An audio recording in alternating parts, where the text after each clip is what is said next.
WhatsApp guys, कैसे आप सभी। आई होप आप अच्छे होंगे। बच्चों, हम क्लास 12th की फ़िज़िक्स पढ़ रहे थे। फ़िज़िक्स का 4th चैप्टर जिसका नेम है संधारित्र तथा परावैद्युत। इसकी ये आई होप सेकंड वीडियो या थर्ड वीडियो है। तो अगर आपने नहीं देखा है फर्स्ट सेकंड तो आप जाके देख सकते हैं, तो आपको ये वाली हेडिंग क्लियर होगी, अच्छे से समझ आएगी।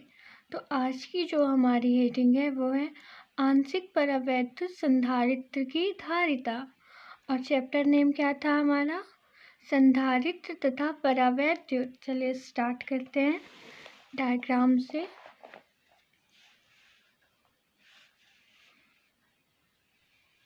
थोड़ा सा लॉन्ग हो सकता है बच्चों, पर बहुत ईजी है, फॉर्मूला बेस्ड है।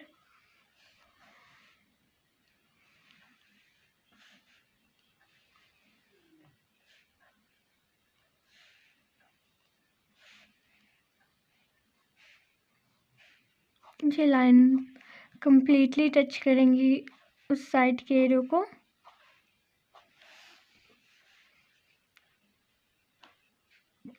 इस साइड प्लस होंगे, इस साइड माइनस होंगे। प्लस माइनस क्यों होते हैं? ताकि ये एक दूसरे को आकर्षित कर सके। यहाँ पे E1 होगा और यहाँ पे E2 होगा, और इनसे एक बिंदु निकलेगी, एक तीव्रता निकलेगी A प्लस Q, और यहाँ से निकलेगी माइनस Q। इसकी नेम होगी B। और ये जो इसका मतलब होता है, ये भूसंपर्कित है, मतलब ये पृथ्वी पर टच हुई है।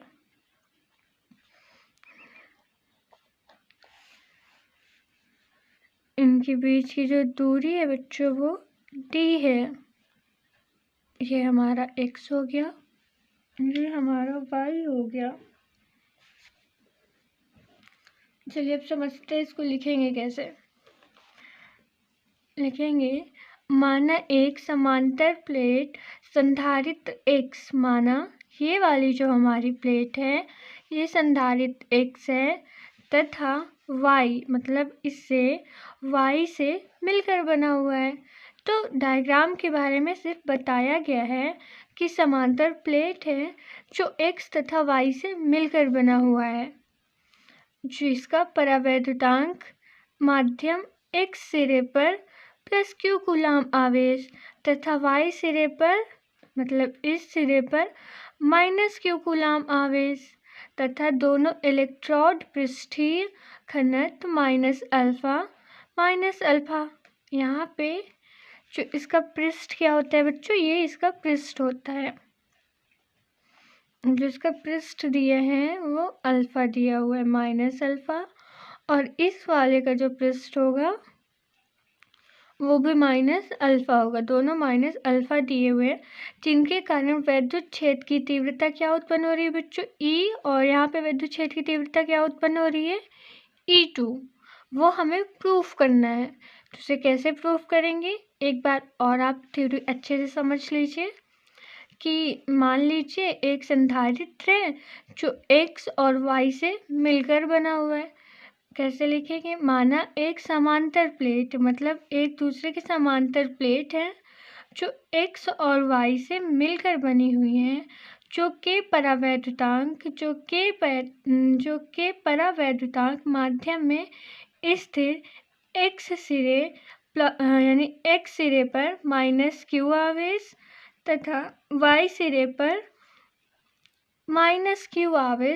X सिरे पर प्लस Q आवेश उत्पन्न हो रहा है। आप चाहें तो यहाँ पे इसको माइनस कर सकते हैं, इसको प्लस कर सकते हैं, चेंज कर सकते हैं। आप कंफर्म नहीं है कि यहाँ पे प्लस ही होगा और यहाँ माइनस होगा।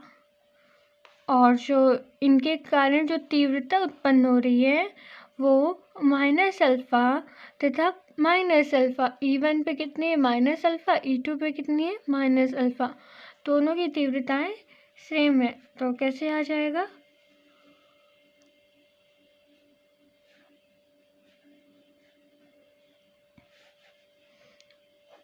बच्चों, आपने वैद्युत क्षेत्र की तीव्रता देखी, अगर आपने नहीं देखी है तो आप जाके देख लीजिए, तो आपको ये समझ आएगा कि ये कहाँ से आया। जब हमें तीव्रता निकालनी होती है तो बच्चों हम ऐसे ही फॉर्मूले लगा के निकालते हैं तीव्रता। ये हो गई हमारी फर्स्ट इक्वेशन और ये हो गई हमारी सेकंड इक्वेशन। बच्चों यहाँ पे के इसलिए लगाया क्योंकि आपने पढ़ा था ना, जो के परावैद्युतांक माध्यम में स्थिर, जो के परावैद्युतांक माध्यम में स्थिर एक्स सिरे पर प्लस क्यू कूलाम आवेश, वही के हमने यहाँ पे लिख दिया है। परावैद्युतांक माध्यम, इसको के से प्रदर्शित करते हैं। फिर बच्चों इसमें रेखीय घनत्व लगाएंगे।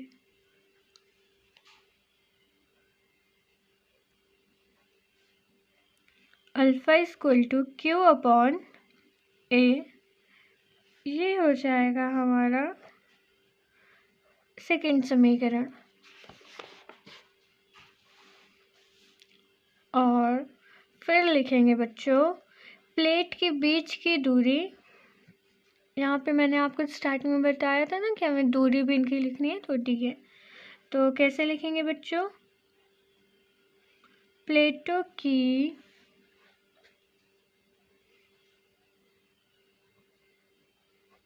बीच की दूरी डी, क्या है बच्चों, डी माइनस एफ दूरी, वाई क्षेत्र की जो दूरी होगी वो कितनी होगी, टी दूरी में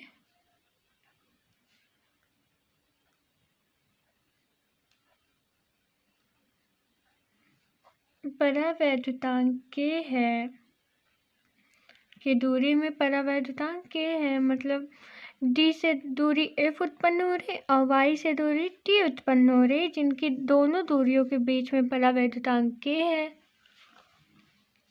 अतः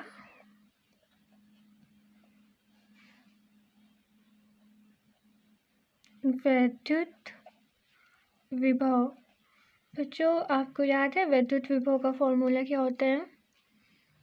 अगर आपने नहीं पढ़ा है तो आप प्लीज़ जाके पहले की वीडियोस पढ़ लीजिएगा, तभी आपको ये समझ आएंगी आगे के चैप्टर्स, वरना आपको क्लियर नहीं होंगे।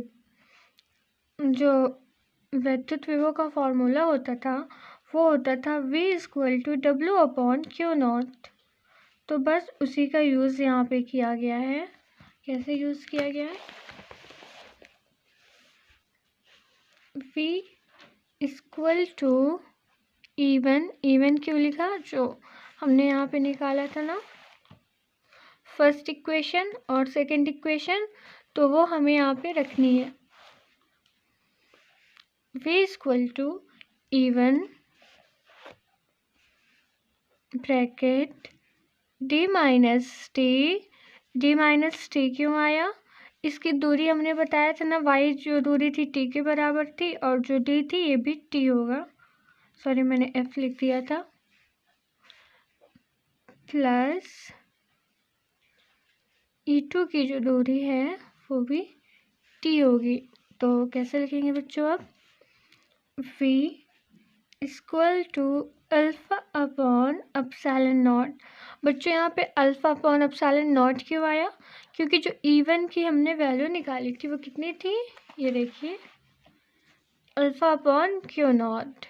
तो बस वही वैल्यू को यहाँ पे हमें पुट कर देना है। तो यहाँ पे बच्चों क्या आ गया, alpha upon q not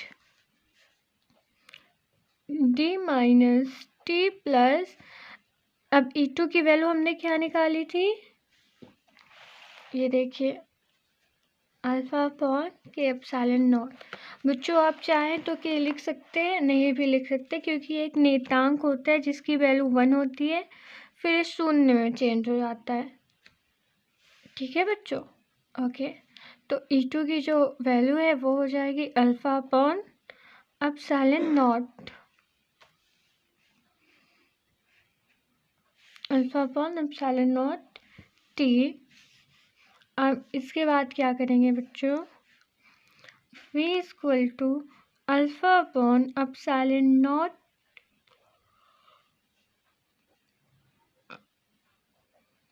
bracket में d minus T plus T upon के।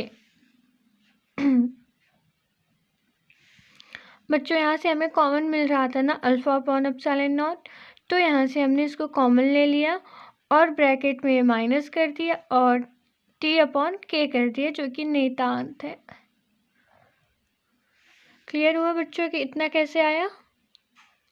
हमने यहाँ पे E1 की वैल्यू रख दी है, E2 की वैल्यू रख दी है, उसके बाद दोनों में से एक कॉमन ले लिया है, उसके बाद सेम वही चीज़ें लिखी हुई हैं, आप समझ रहे होंगे। तो ये हमारी थर्ड इक्वेशन हो जाएगी, ये हमारी थर्ड इक्वेशन हो गई। अब लिखेंगे ई समीकरण थर्ड में, समीकरण थर्ड इसमें अल्फा का मान रखने पर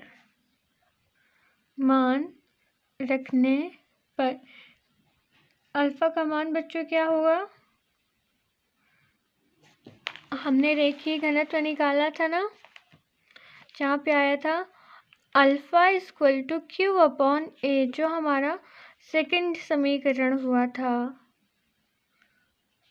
देखा आप लोगों ने। बस यही वैल्यू हमें यहाँ समीकरण में रखनी है, तो उसे कैसे लिखेंगे,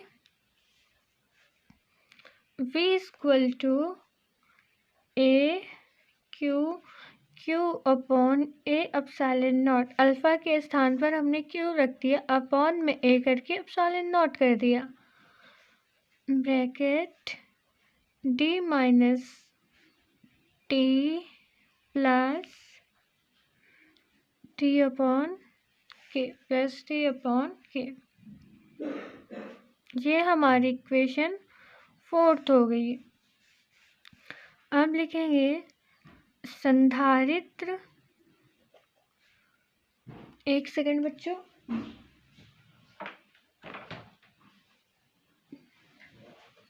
सॉरी फॉर डिस्टर्बिंग।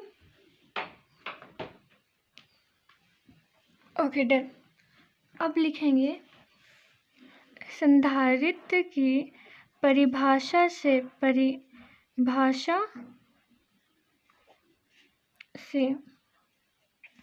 संधारित्र की परिभाषा क्या होती थी बच्चों, C equal to q upon V. ये हमारा समीकरण फिफ्थ हो जाएगा, तो यहाँ पे आ जाएगा C equal to q upon q A, मतलब इसकी जो वैल्यू आई है, संधारित्र का जो फॉर्मूला है, फिफ्थ समीकरण में हम चौथे का मान रखेंगे, फिफ्थ समीकरण में चौथे का हम मान रखेंगे, तो यहाँ से आ जाएगा C equal to q upon q epsilon naught D minus T plus D upon T. तो बच्चों यहाँ से क्यू कैंसिल हो जाएगा, तो क्या आएगा, C equal to A q upon D minus T plus T upon K. T upon K लिख सकते हैं, डी अपॉन के लिख सकते हैं, सेम ही है, क्योंकि मैंने बताया हुआ है आपको के का मान शून्य ही हो जाता है, तो आप कुछ भी लिखिए टी आके। इतना क्लियर हुआ आप लोगों को। अब मान लेंगे यदि, ये बच्चों आपको दिख रहा है, क्लियर है इतना। अब मान लेंगे हम यदि t इक्वल टू